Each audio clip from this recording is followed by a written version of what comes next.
Only blood relatives in this photo, my mother-in-law Amanda said, pushing me aside with her hand on my shoulder. Why don't you be useful and take the picture instead? I held the camera, watching as my husband James' family gathered on the grand staircase of their vacation home. This was supposed to be a happy reunion for Amanda's 60th birthday, but once again, I felt like an outsider even after being married to James for 5 years. My name is Olivia, and I'm 32. I was used to Amanda's little ways of leaving me out, but this time felt different. Maybe it was because I had just found out some shocking news that morning, something I hadn't even told James yet. Or maybe I was just tired of trying. Mom, James said from the stairs, Olivia should be in the picture. She's family too. Amanda laughed, sharp and cold. Dear, these photos are for the family history book. We need to keep track of our bloodline. Olivia understands, don't you? I forced a smile, hiding how my hands were shaking. Of course, Amanda.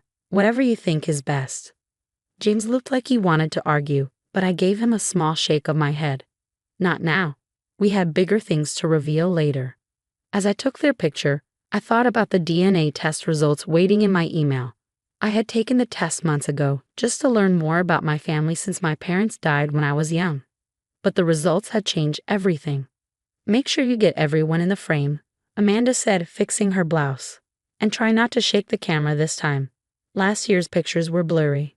They weren't blurry. I was a professional photographer, but Amanda always found a way to criticize me. Next to me, my sister-in-law Sophie rolled her eyes. She had married Amanda's nephew and knew exactly what I was going through. Perfect, I said after taking several photos. Would anyone like to check them? I'm sure they're fine, Amanda replied, already walking away. Now let's move to the garden. Blood relatives only, of course. As everyone left, James stayed behind. This is too much, he whispered, holding my hand. We should tell them now. Not yet, I said. Let's wait for dinner. It's her big night. James sighed and kissed my forehead. You're too kind to her, after everything she's done to you. I thought about all the small insults, the way she always introduced me as just James' wife, never by my name. 5 years of trying to fit into her family. The day dragged on with more blood relatives only pictures. Amanda was like a director, making sure everything was perfect. With each click of the camera, my secret felt heavier. Olivia, dear, Amanda called as we went inside for dinner. Since you're not in the photos, you must have plenty of energy left. Help in the kitchen, will you? I saw Sophie give me a sympathetic look as I followed Amanda. The kitchen was already filled with appetizers she had ordered. She would never actually cook for her own party. You can arrange these on plates, he said, barely looking at me. Make them look nice. And be careful with the crystal dishes. They're family heirlooms. Her words made me smile. If only she knew. What's so funny? Amanda asked sharply. Nothing, I said, placing the food on a tray. Just thinking about family heirlooms. She eyed me suspiciously. Yes, well, some things should stay in the family. Blood family, she said firmly. I stayed quiet, letting her words pass. Meanwhile, the DNA test results burned in my mind. James and I had even taken another test to be sure. We needed to be certain before tonight. As I finished, Amanda turned to me again. I've been meaning to talk to you. I sighed. She'd had many talks with me before. James is my only son, she said, pretending to sound kind. And while you've been fine as a wife, I do worry about the future, about our family legacy. The Morgan family name is very important to you, I said carefully.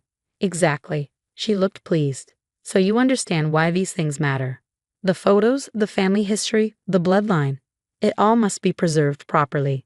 I thought again about the DNA results. About the truth Amanda didn't know yet. Of course, I said softly. Blood is everything, isn't it? She smiled, thinking I agreed with her. I'm glad you understand. Now let's bring these out to the real family. As she walked out, her perfect hair in place, I couldn't help but smile. In just a few hours, during her birthday dinner, her world of blood relatives only was about to collapse. I picked up a platter, remembering the moment James and I first saw the results. The shock, the laughter, the irony of it all. Sophie peeked into the kitchen. Need help? I can't listen to Amanda's history lesson anymore. Thanks, I said, handing her a tray. Just wait until dinner. The family history is about to get very interesting.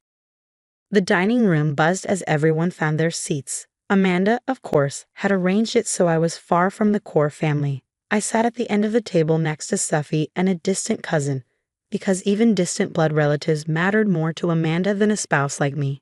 James caught my eye from his seat near his mother and gave me a quick wink. My stomach flipped. The DNA test results were ready on our phones, waiting for the perfect moment. Amanda tapped her wine glass. Before we begin, I'd like to say a few words about family. Sophie leaned over. $10 says she mentions bloodlines in the first sentence. 20 says it's in the first 5 words, I whispered back. Our precious family bloodline, Amanda began. Sophie sighed, slid a 20 under the table, and tried not to laugh.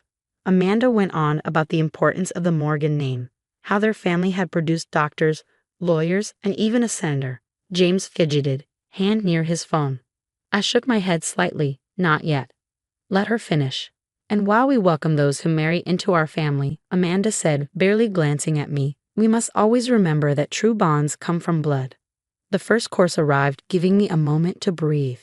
Amanda continued sharing stories about her perfect family, reminding everyone that she was still collecting photos for the new family history book.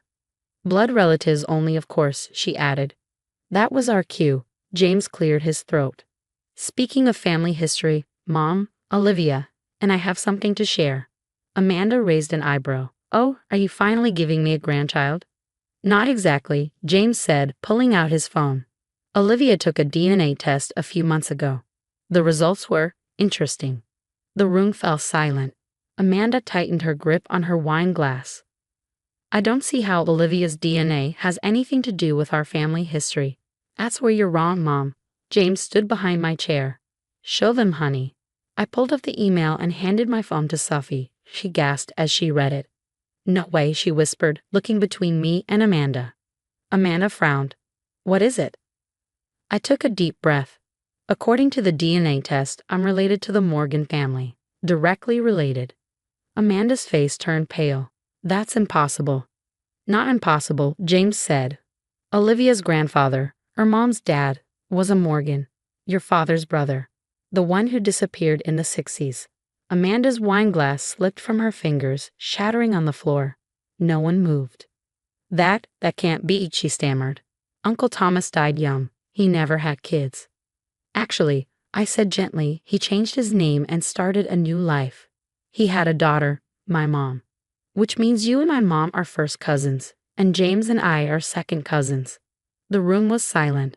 Around the table, people looked shocked, amused, or unsure what to say. Sophie kept scrolling through the results, her mouth open. We even took a second test to be sure, James added. It's confirmed. Olivia has more Morgan blood than half the people in your pictures today, Mom. Amanda sat frozen. For years, she had treated me like I didn't belong because I wasn't real family, but by her own rules, I was. Sophie finally broke the silence. Well, this definitely needs to go in the family history book. A few people chuckled. Amanda just stared at me, as if seeing me for the first time. The woman who had spent years treating me like an outsider was, in the end, my aunt. The remainder of dinner passed in a blur of whispered conversations and shocked glances. Amanda barely touched her food, her perfect posture slumping slightly as she processed the news. I watched as she periodically shook her head, as if trying to deny the reality before her. After dessert, while others cleared the table, Amanda disappeared into her study. James wanted to follow her, but I stopped him. Let me, I said softly. We need to have this conversation. I found her sitting at her desk, staring at an old photograph. As I approached, I recognized it. A young man in a military uniform, smiling broadly at the camera. That's him, isn't it? I asked quietly. Thomas Morgan. My grandfather. Amanda nodded slowly. He was my favorite uncle. When he disappeared, everyone assumed. We never knew. She looked up at me, her eyes swimming with tears. You have his smile. How did I never notice? I sat down in the chair across from her desk. Life has a funny way of coming full circle, doesn't it? All these years, she whispered, all those things I said about blood relatives, about family legacy. She covered her face with her hands. I've been horrible to you. Yes, you have, I agreed calmly. But now we have a choice. We can either let this revelation tear us further apart, or we can use it to build something new. She lowered her hands, revealing mascara-streaked cheeks. How can you even want to build anything with me after how I've treated you? I reached into my purse and pulled out another document, not a DNA test this time, but a photograph. This is my mom, I said, sliding it across the desk. Your cousin. She died when I was 12, but she always told me that family was about love, not blood. Ironically, it turns out I had both with the Morgans all along. Amanda picked up the photo, her hand trembling. She looks just like Aunt Sarah, she murmured. Thomas's wife. I have more photos, I offered. And stories, if you'd like to hear them. We could add them to the family history book, all of them, not just the blood relatives. A ghost of a smile crossed her face. I'd like that. She paused, then added, I have so much to make up for. Yes, you do, I agreed. But we have time.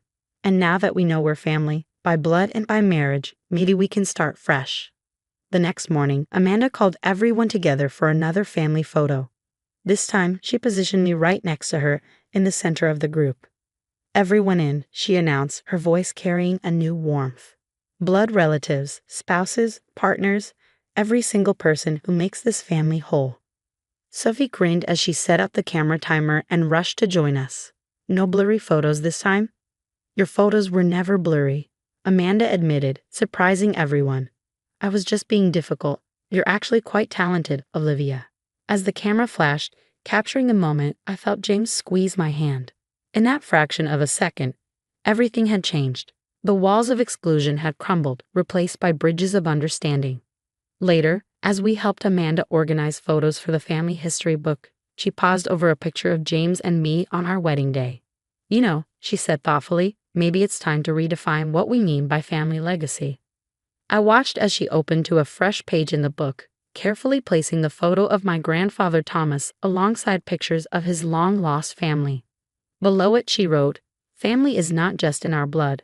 It's in our hearts, our choices, and sometimes in the most unexpected discoveries. The Morgan family legacy hadn't been diminished by including everyone. It had been enriched, and somewhere, I like to think my mother and grandfather were smiling at how their family had finally come full circle. As we closed the family history book, now filled with all our stories, Amanda hugged me for the first time in 5 years. Welcome home, she whispered. For real this time. And in that moment, I realized that sometimes the strongest family bonds are forged not just by blood, but by the willingness to open our hearts to new possibilities and to find family in places we never expected to look.